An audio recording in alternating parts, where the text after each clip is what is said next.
क्यों बार बार आ जाते हो मुझे तंग करने? ये बैंक है, तुम्हारे बाप का ऑफिस नहीं है। चले जाओ यहाँ से। बेटा एक बार चेक कर लो ना, क्या पता आ गए हो। अरे बाबा जी क्यों तंग कर रहे हो? तुम्हारी उम्र का लिहाज कर रहा हूँ, हजारों काम होते हैं बैंक में। परेशान ना करो, चले जाओ यहाँ से।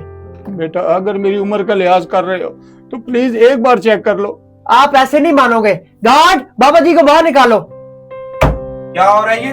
सर आप ये किस लहजे में आप बात कर रहे हैं बुजुर्गों के साथ? Is this how to talk the customer? Sir, बाबा जी मुसलसल 3 महीने से मुझे तंग कर रहे हैं। बाबा जी हर बार अपनी चेकबुक को लेकर आ जाते हैं और बोलते हैं मेरे बेटे ने पैसे भेजे, निकाल दो। बता चुका हूं इन्हें पैसे नहीं आए, फिर भी सर खा रहे हैं। सर 20 काम होते हैं बैंक के, खाली ये कस्टमर तो है नहीं। आप हटो साइड पे, मैं डील करता हूँ उन्हें। बाबा जी बैठे आप।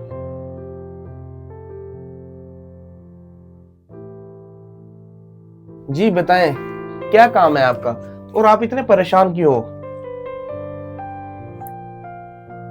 मैं रोजाना बैंक आता हूँ और इनको कहता हूँ देखो मेरे बेटे ने मेरे अकाउंट में पैसे भेजे हैं कि नहीं। आपके बैंक अकाउंट में पहले से भी कोई पैसे थे या सिर्फ बेटे ने ही भेजने थे? बेटा मेरा बेटा हर महीने 10,000 रुपये महीने मुझे भेजता है। पता नहीं क्या हो गया, 3 महीने से मेरे अकाउंट में पैसे भी नहीं आ रहे। यही पता करने के लिए मैं बैंक में बार बार चक्कर लगा रहा हूँ, कोई बताता ही नहीं है मुझे। और जब मैं आता हूँ तो सब मेरे ऊपर चिल्लाने लग जाते हैं। मैं परेशान हूँ, मैं बहुत मजबूर हूँ। मेरा बेटा जो 10,000 रुपये महीना मुझे भेजता था उसी से ही मैं अपना घर का खर्चा चलाता था। अपनी दवाई, अपना खाना पीना सब उसी से करता था। मैं इसलिए परेशान हूँ, मुझे समझ नहीं आ रही कि अब मैं क्या करूँ, अपना खर्चा कहाँ से चलाऊँ। मेरा बेटा बाहर मुल्क कमाने के लिए गया है। जब से वो गया है हर महीने 10,000 रुपये मेरे अकाउंट में भेजता है। 3 महीने से कोई पैसे भी नहीं है। बेटा 2-3 दिन से मेरे घर कुछ भी नहीं बना, मैंने खाना भी नहीं खाया और कोई सहारा भी नहीं है मेरे पास। मेरा बेटा मेरा वाहिद सहारा है। जानना ये ले चाय पिए। और ये बताएं, पानी मंगवाऊं मैं आपके लिए? नहीं बेटा, पानी के लिए बहुत शुक्रिया। मैं ममनून हूँ कि आपने मुझसे चाय पूछी, वरना आपका स्टाफ तो मुझे झिड़कियां देता था। मैं बहुत मजबूर होकर बैंक आता हूँ। आप टेंशन ले, मैं आपका मसला हल करता हूँ। 1 मिनट दे मुझे। जी अकरम साहब, आप ये डील फाइनल समझे। जी अकरम साहब, कैसे कॉल आ रही है, मैं आपको कॉल बैक करता हूँ। हेलो। अस्सलाम वालेकुम। मेरी बात बिलाल साहब के बेटे से हो रही है? जी बात कर रहा हूँ, आप कौन? दरअसल आपके वालिद साहब 3 माह से बैंक के चक्कर लगा रहे हैं चेक बुक लेके, लेकिन उनके खाते में पैसे नजर नहीं आ रहे। आप श्योर हैं कि आपने पैसे भेजे थे या शायद फिर हमारी तरफ से कोई इशू हो गया है? अब मैं उनको पैसे भेजना ज़रूरी नहीं समझता। अब वो जिए या मरे, मेरे उससे कोई वास्ता नहीं है। जब भी वो आपके पास आए उसको धक्के दे के बाहर निकाल दूँ। आज के बाद उनकी तरफ से आपके मेरे पास कॉल ना आए। ओके सर, कोई मसला नहीं, हमारी तरफ से इशू होगा। ठीक है, हम मसला हल करते हैं। क्या कह रहा था मेरा बेटा? कोई नहीं, वो कह रहा था पैसे उसने भेज दिए। आपको परेशान होने की कोई जरूरत नहीं, गलती हमसे हुई है, हमारी तरफ से कोई इशू आ गया था।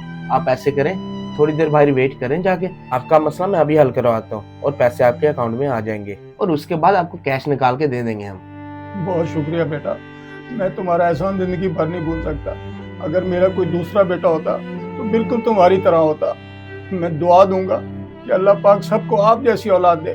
देखें, ये तो हमारा काम है, आप हमारे पास आए, आपकी परेशानी हमने दूर करनी है। आप इतना ना सोचिए, अब आप बाहर जाकर वेट करें, आपका मसला हल हो गया है। ठीक है बेटा, मैं बाहर जाकर इंतजार करता हूँ। सर सच में हमारे बैंक की तरफ से कोई एरर था? I mean 3-4 मंथ से मेन सर्वर पे भी कोई एरर नहीं आया। ऐसे कैसे हो सकता है कि पैसे रिफ्लेक्ट ना हो? आप सही कह रहे हो, हमारे बैंक के सर्वर में कोई एरर नहीं था। दरअसल बाबा जी के बेटे ने कभी पैसे भेजे ही नहीं थे। मैंने जब उसे कॉल की तो उसने साफ इनकार कर दिया, मेरा इस बूढ़े बाप से कोई ताल्लुक नहीं है। और वो ये कह रहा था मैं इनका ख्याल जिंदगी भर नहीं रख सकता। वो अपने बाप को 10,000 नहीं भेज सकता, हालांकि वो बाहर के मुल्क अच्छे खासे पैसे कमा रहा होगा। इसलिए मैं चाह रहा हूँ मैं बाबा जी की मदद करूँ, क्योंकि अगर उन्हें ये सच्चाई पता चल गई तो उनका दिल टूट जाएगा और वो जीते जी मर जाएंगे। और मैं ये चाहता हूँ मैं उनकी मदद करूँ और उन्हें पता भी न चले। अब आप एक काम करो, ये मेरा ATM ले जाओ और 30,000 रुपये निकलवा के ले आओ। सर आप अपनी तरफ से पैसे क्यों दे रहे हो बाबा जी को? क्योंकि इन बाबा जी में मुझे मेरे वालिद साहब नजर आए। मेरे वालिद साहब ने मुझे बहुत पढ़ाया और जब मेरी नौकरी लगने वाली थी उनका इंतकाल हो गया। वो मेरी कामयाबी नहीं देख सके, इसलिए मैं अपने बाप की कोई खिदमत नहीं कर पाया। अब मुझे दोबारा मौका मिला है। मेरा बाप ना सही, मेरी बाप का हम उम्र ही सही। और मुझे यकीन है मेरे इस अमल से मेरा अल्लाह और मेरे बाप की रूह जरूर खुश होगी। आज उनका बेटा उनका सहारा नहीं बन रहा, लेकिन जिंदगी ने मुझे फिर से एक मौका दिया है बेटा बनने का। और आज से मैं कोशिश करूंगा उनकी हर मुश्किल में मदद कर सकूं और उनका सहारा बनूं। और उनको पता नहीं लगना चाहिए उनकी मदद मैं कर रहा हूँ। आज के बाद जो भी पैसे उनके अकाउंट में जाएंगे वो मेरे अकाउंट से जाएंगे, और उनको हमेशा यही लगेगा उनका बेटा उनका ख्याल रख रहा है। और शायद मैं उनके सगे बेटे से भी उनकी ज्यादा हेल्प कर सकूं। यकीनन सर, आप बहुत अच्छे इंसान हो जो आज के दौर में भी दूसरों के बारे में अच्छा सोच रहे हैं। और हाँ, तुम ये कस्टमर के साथ किस रवैये से बात कर रहे थे? हमें चाहिए कि हम कस्टमर की इज्जत और एहतराम करें, और हमेशा इस बात का ध्यान रखना उनकी उम्मीद कभी ना टूटने पाए। और अब जाओ बाबा जी से माफी मांगो, और मेरी इसे लास्ट वार्निंग समझना। सॉरी सर, मैं अभी जाता हूँ। बाबा जी, मैं अपने रवैये की आपसे माफी मांगता हूँ।